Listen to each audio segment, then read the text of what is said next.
Happy almost New Year. It's time to go on the record. All in favor? He's leading Massachusetts in the business of marijuana. Steve Hoffman of the Cannabis Control Commission is here.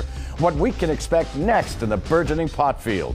Moving on up, two Massachusetts congressmen about to further their political clout with chairmanships. We'll talk about the ascension of Richie Neal and Jim McGovern. And for Massachusetts Senior Senator Elizabeth Warren, a pair of blue running shoes. OTR's Ted Reinstein is hitting the road after Christmas sales for more Massachusetts Pauls.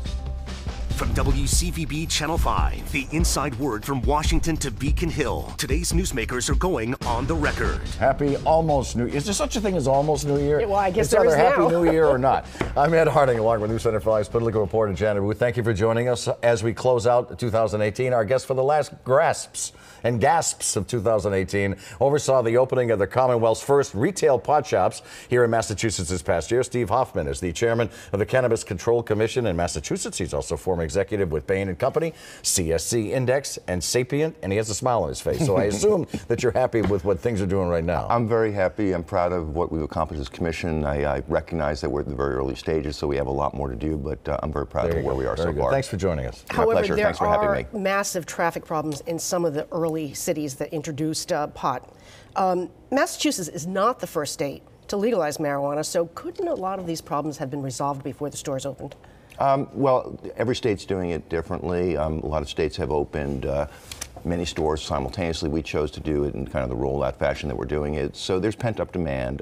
We have made sure that each of our licensees, before they open, work with the local officials and in cities and towns to try to do everything they can to make it work. Look at this video of cars lined no, up in Leicester. You know what I mean? Boston can handle perhaps the volume, but Leicester. No, I understand that. I do think that Cultivate Holdings, which is the operator in Leicester, has worked closely with the city and town. They've gone to city meetings, town meetings. They're working very hard to resolve it. I'm not trying to minimize the issue, but they're working very hard to resolve it. So in light of all of that, as an afterthought, do you think perhaps maybe you should have opened more stores at once to avoid this sort of pent-up demand focused on one or two cities? We chose not to do that, and some of the states that legalized at the same time, we did exactly that. They opened many stores simultaneously, and there were some substantial issues they ran into with respect to inventory or lack thereof.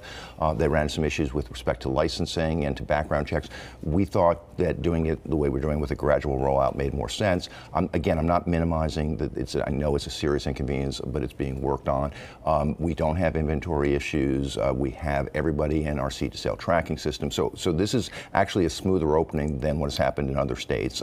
It's not perfect. So it's one or the other. Yeah, it's a trade-off. I think we're doing it the right way. And again, I want to make sure that people understand we understand the issue for traffic, and it's being worked on aggressively by the city, the town of Leicester, as well as Cultivate. Well, Salem avoided many of the problems by actually requiring prospective customers to make appointments online. And that's one of the arguments, I think, in favor of the kind of gradual rollout we're doing, which is Salem saw what happened in Northampton and Leicester and had the opportunity to adapt and learn. And the next two stores that opened are learning. So I think that we, by doing it gradually, everybody's getting a chance to really understand the challenges and make sure they're doing better than the previous one. And I think it's working. The majority of the state's population is effectively 495 toward the ocean.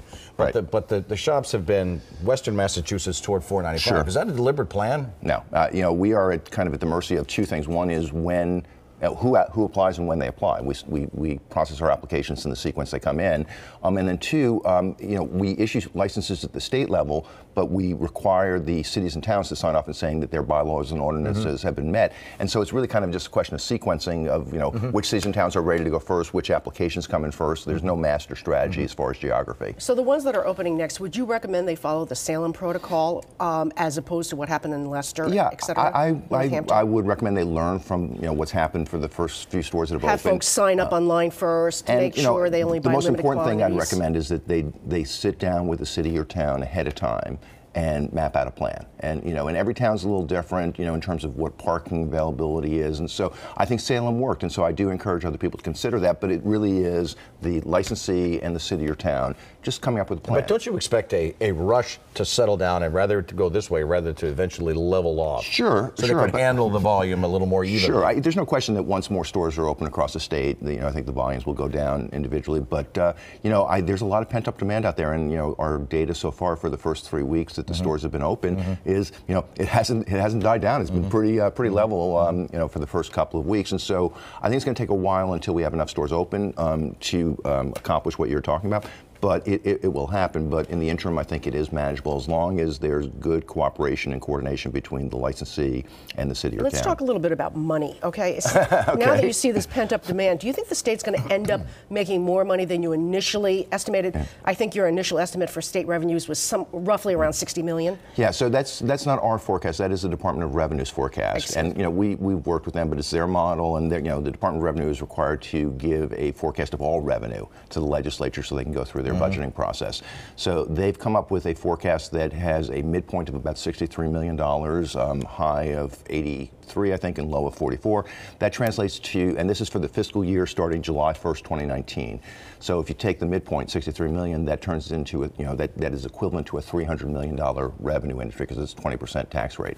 So you're sticking with those? You think I think numbers that's reasonable, accurate? but again, it's their forecast, not ours. But I think it's reasonable. This is going to be, over time, a multi-billion-dollar business. There's no question in my mind about what it's going to look like long term. It's just really a question of what the ramp looks like. To that point, how many more licenses are you? It seems like the momentum is building to grant licenses now and get I think we have we now have a pretty steady rhythm that becomes a little bit more predictable. So we have 5 stores that are open. There are 4 more final licenses that we issued at our last meeting. That typically it takes about 2 to 3 weeks after the final license for us to give a certificate to commence operations. And at our last commission meeting, we approved, I think it was 8 final licenses. So I think you're going to see, every one of our meetings, which is every other week, we'll probably have somewhere between, I'd say, 3 and 7 additional. And I'm just talking about retail, not, How many will be in Boston? How many will Boston likely receive? Cities and towns are allowed, if they choose to limit the number of retail licenses to 20% of the number of package stores they have in 20% of the number of package stores. Package stores. All right. I think that's old-fashioned, actually. But I know what you're saying. Retail liquor stores. Right. It's not. Well, if you had said Packies, then that would have been real old-fashioned. It's not required that cities or towns do that, but they have the authority to do that. Boston is working through some zoning and buffering issues. The state law says you have to be at least 500 feet from a K-12 school, private or public. Boston's also talking about what makes sense in terms of separation between facilities and how far they have to be apart. They're still working this through, so I can't answer yet what the number is. But I know they're working hard on it. Mayor Walsh has said he thinks the first store in Boston will be open sometime in the early part of 2019. We'll see. I think that's an evolving story that I just don't have a precise number yet. So at January 1st is just a few days away. How many stores open in Massachusetts, as soon as the new year hits, do you think? Well, there are going to be 5 stores. There are 5 stores open right now. Right. We have, as I mentioned, 4 final licenses that we approved at our meeting on, I think it was December 13th, our last public meeting. Those will be open early in 2019. So we'll have a half dozen or so. Well, that'll be 9. That'll be 9. Right and there. We have another public meeting, as I said, every 2 weeks. So the next public meeting is January 10th. And I don't yet know what the queue is going to be, but my guess is there's going to be a similar number of licenses that staff will bring us for review and vote on. And so, my guess is we're going to see somewhere in the neighborhood of, 4 to 8 retail stores per month going forward. So we call this, but I'm going to caveat that carefully. It's totally a function of the applications we get and how the cities and towns collaborate with us. we call this the OTR pop quiz, but it's going to be pot quiz. Gee, I've never heard any pot jokes. I know, right? You've never heard those before. You've heard every single one that's ever been made. Refreshing here on OTR because we break new ground. All right, okay. There have been 45 presidents of the United States. Only 3 have publicly admitted that they smoked pot. Okay. Can you name the 3? Obama, Clinton. Yep. There's one left. Yeah, I know. I understand that. I guess GW, Bush. You're right. That's the third one, George W. Bush. Yeah. A number of founding fathers, including George Washington and Thomas Jefferson, are believed to have cultivated it. But they never went public. But they never went public, so we don't know. Okay. Question 2. What future Massachusetts congressman was arrested for smoking pot at a Willie Nelson concert in 1977? I don't have a clue. Stephen Lynch. Okay. 22 years old at the time. I would never have gotten that. Here's a point too that's an important point in the congressman's life. He has been sober now for decades. So I did not know that. We continue on the record with Steve Hoffman. Okay, thanks.